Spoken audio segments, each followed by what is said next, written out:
اللہ مظلوم کا ساتھ دے گا. میں ان تمام مسلمانوں سے اپیل کر رہا ہوں.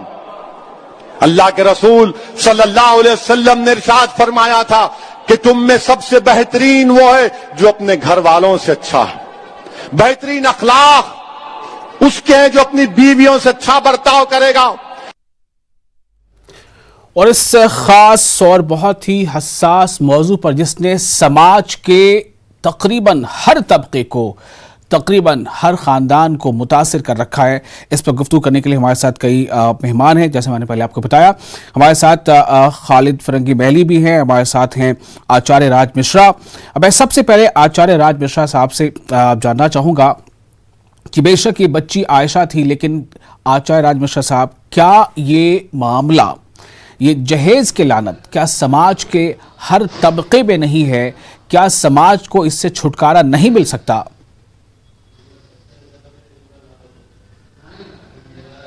دیکھیے، سب سے پہلے ہر طبقے میں اگر میں دیکھوں تو واقعی ہر طبقے میں ہے. میں یہ نہیں کہوں کہ کسی سماج میں نہیں ہے. اور یہ وہ راکشس ہیں سماج کے جو واقعی سماج کو گندا کر رہے ہیں.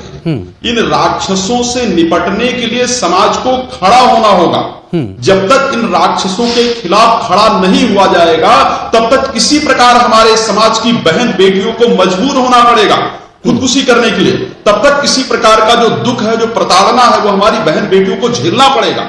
تو آج سماج، آج ایک بیٹی، ایک بہن، آج بہت دکھ ہو رہا ہے. شاید میں آج اس ڈیبیٹ میں بہت دکھ کے ساتھ آیا ہوں کہ آخر ایک بہن، ایک بچی جو ہے وہ اپنے جان کو دے دیتی ہے کسی کے کارن. اور ان درندوں کو شرم نہیں آئی کہ کم سے کم پیسے کے کارن کسی کی جان لے لی ان درندوں نے.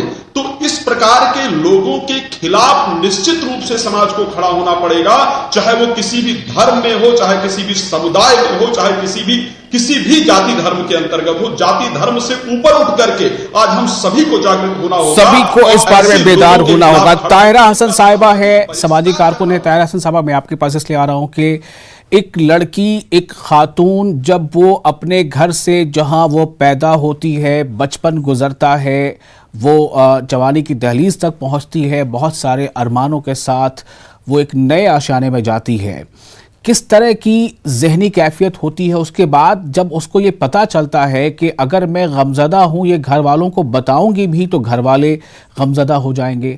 وہ کن حالات میں جیتی ہے؟ اور یہ عائشہ جیسی کہانیاں کیا اکا دکا ہے سماج میں؟